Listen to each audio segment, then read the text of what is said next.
Me Rahul Tiwari. Let us continue of second lecture of vocational training. What is the vocational training and why it is very necessary to vocational training to do every of the employed which is comes to the new. तो vocational training क्या होता है ये तो हम पिछले video में समझ चुके हैं। इस वीडियो में हम ये समझते हैं कि वोकेशनल ट्रेनिंग क्या मद्देनज़र रखते हुए, देखिए माइंस में जब भी वोकेशनल ट्रेनिंग होता है तो वो बहुत ही नेसेसरी चीज़ मानी जाती है। और ये सारी चीज़ें जो है माइनिंग मैनेजमेंट या माइंस इंडस्ट्रियल जो भी ऑनर डायरेक्टर हैं, DGMS, ये सारे जिम्मेदारी लेते हैं कि यहाँ की जो भी सेफ्टी हो उसको जितना मिनिमम कर सकें, ठीक है, सेफ्टी उसको जितना मैक्सिमम कर सकें और एक्सीडेंट जो है वो जितना मिनिमम हो सकते हैं। क्या है कि माइंस में एक्सीडेंट होने के जो भी चांस रहते हैं वो ज़्यादा होते हैं, तो इस चीज़ को ध्यान में रखते हुए, और बाकी वैसे वहाँ के लोग ज़्यादा कंसर्स भी होते हैं और इसके लिए एक अलग डिपार्टमेंट होता है कि हर चीज़ को सेफ्टी में रखा जाए, एक्सीडेंट ना हो, माइनर एक्सीडेंट ना हो। तो ये सब चीज़ के ध्यान में रखते हैं और बहुत ज़्यादा सक्सेस भी हैं वो लोग कि माइंस में एक्सीडेंट सही में कम होते हैं, और उसके बाद होते भी हैं तो बहुत रेयर, और वैसा जितना भी डेंजरस वो चीज़ है उसके मुताबिक तो मुझे नहीं लगता कि बहुत ज़्यादा होता है। तो इसी चीज़ को ध्यान में रखते हुए एक नियम आया था सेक्शन 58 माइंस एक्ट 1952 में, that published in gadget of India part second section 3 dated 2.4.66 में इसको बताया गया है कि वोकेशनल ट्रेनिंग का पूरा प्रोसीजर क्या, रूप रेखा क्या होनी चाहिए, that all thing in this what is, उसी के तहत जो है माइंस में वोकेशनल ट्रेनिंग का सेटअप किया जाता है। दूसरा चीज़ सबसे, उसके बाद देखिए वोकेशनल ट्रेनिंग तो हम समझ, लेकिन वोकेशनल ट्रेनिंग होगा कहाँ, सबसे पहले माइंड में तो यही आएगा ना, वोकेशनल ट्रेनिंग का जगह कौन सा होगा, वोकेशनल ट्रेनिंग दी कहाँ जाएगी। तो वोकेशनल ट्रेनिंग जो होगा या दी जाएगी वो विद इन द इंडस्ट्री होगी। ये नहीं कि हम दूसरे इंडस्ट्री में काम कर रहे हैं, देखिए ये हम अलग समझेंगे कि कॉमन वोकेशनल ट्रेनिंग भी होता है, लेकिन इसका मतलब ये नहीं कि वोकेशनल ट्रेनिंग यहाँ लिए और काम किए। मान लीजिए इस साउथ में हम, साउथ इंडिया में हम वोकेशनल ट्रेनिंग लिए और काम कर रहे हैं रायपुर में, दैट इज़ नॉट नेसेसरी। इसलिए vocational training with in the industry होना जरूरी होता है। वोकेशनल ट्रेनिंग का जो स्पेस होगा वो विद इन दी इंडस्ट्री होना चाहिए, ठीक है ना। अब सेकेंड चीज़ समझते हैं कि जो भी मैनेजमेंट है माइंस का, ठीक है, उसका क्या रोल होता है मैनेजमेंट का, क्योंकि ये सेटअप करने का जिम्मेदारी जो होगा, ठीक है, ये कोई दूसरा तो नहीं करेगा ना, या वहाँ के वर्कर मिल के तो नहीं करेंगे।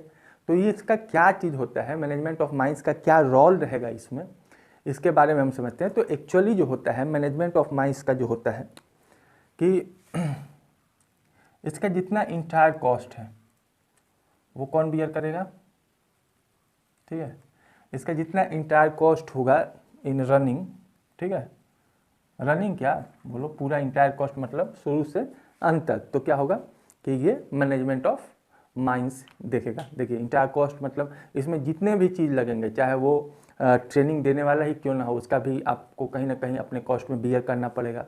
तो ये सारी चीज़ें जो है entire cost management of mines में आता है। सेकेंड चीज़ हम समझते हैं जो भी प्रोविज़न रहेगा,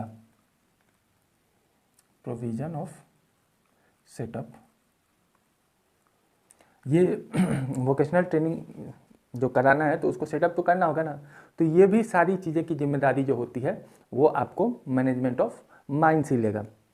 नाउ अब सेकेंड चीज़ जानते हैं कि मैनेजमेंट ऑफ माइंस जो है, मैनेजमेंट वो क्या है कि ये दो चीज़ तो लिया, लेकिन अब उसके बाद रिस्पॉन्सिबिलिटी कौन लेगा। मान लीजिए कि आप गड़बड़ बना दिए या आप पैसे वियर नहीं कर रहे हैं, तो कोई ट्रेनर आ नहीं रहा है या ट्रेनिंग दे नहीं रहा है, तो इसके साथ साथ आपको गवर्नमेंट जो है वो तीसरी चीज़ भी ऐड कर दी है कि भाई मोरे आपको रिस्पॉन्सिबिलिटी भी लेना है, ठीक है। तो ये सारी चीज़ें जो है ये आपको मैनेजमेंट ऑफ माइंस के तहत आएगा, ठीक है, जो कि मैनेजमेंट को करना है। फर्स्ट इंटायर कॉस्ट, उसका जितना भी कॉस्टिंग होगा उस सारे को बेयर करना है। प्रोविजन ऑफ सेटअप, उसका सेटअप करना है आपको, चाहे जिस तरह से सेटअप हो, जो प्रोसीजर, जिस तरह से मतलब अपने घर टाइप से नहीं, जो गवर्नमेंट का रूल है जो आपको इसके तहत करना है उसी के हिसाब से आपको पूरा प्रोविजन ऑफ सेटअप करना है। तीसरा आपको जिम्मेदारी लेनी है कि वहाँ पे किसी चीज़ के कमी के कारण वहाँ पे कोई एक्सीडेंट ना हो जाए या कोई हेल्थ इशू ना हो जाए, ठीक है। ये सारी चीज़ की भी जिम्मेदारी आपको मैनेजमेंट को ही लेना है। अब नाउ आते हैं कि इसमें जो है कौन कौन से लोग जो हैं वो वोकेशनल ट्रेनिंग ले सकते हैं और कौन से लोग जो हैं वो वोकेशनल ट्रेनिंग नहीं लेंगे। तो सबसे पहले हम ये समझते हैं कि वोकेशनल ट्रेनिंग किसके लिए अनिवार्य नहीं है। तो वोकेशनल ट्रेनिंग के जितने भी सुपरवाइजर ऑफिसर्स हैं, ठीक है, सुपरवाइजरी ऑफिसर्स ये नहीं लेंगे, ठीक है, ये नहीं लेंगे, चाहे वो कोई भी हो, मैनेजर हो, डीजीएमएस तो बहुत बड़ा, मैनेजर हो या फर्स्ट क्लास, सेकेंड क्लास, या जो भी डिपार्टमेंटल ऑफिसर्स हैं, जूनियर ऑफिसर्स हैं, वो ये नहीं लेंगे। और सेकेंड, जो वहाँ अप्रेंटिस पे आया है, ठीक है, वो भी नहीं लेगा। ओके, तो जो अप्रेंटिस पे आया है वो भी नहीं लेगा, क्योंकि ये कहीं ना कहीं एक्सपीरियंस्ड होते हैं। देखिए, कोई भी आदमी किसको ट्रेनिंग देता है? जो नए आते हैं। अब मैं किसी को ट्रेनिंग दूँ और फिर मैं ही ट्रेनिंग लूँ, तो फिर मैं क्या सिखाऊंगा जब मैं ही सीखने वाला हूँ?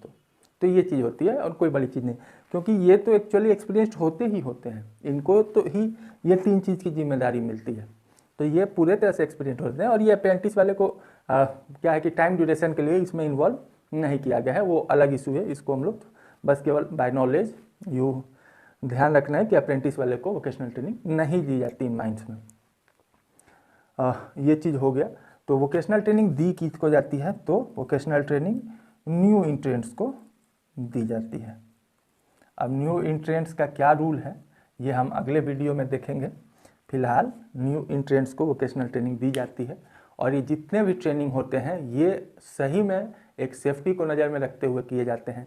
और मैं पिछले वीडियो में इसको डिस्क्राइब किया था कि वोकेशनल ट्रेनिंग क्यों होता है, वोकेशनल ट्रेनिंग क्या होता है, वोकेशनल ट्रेनिंग कितने के द्वारा हुए जाते हैं, तो आप पिछले वीडियो में जाके देख सकते हैं। फिलहाल के लिए यहीं पे, फिर मिलते हैं नेक्स्ट वीडियो में नेक्स्ट टॉपिक को लेके इसको एक्सटेंशन करेंगे।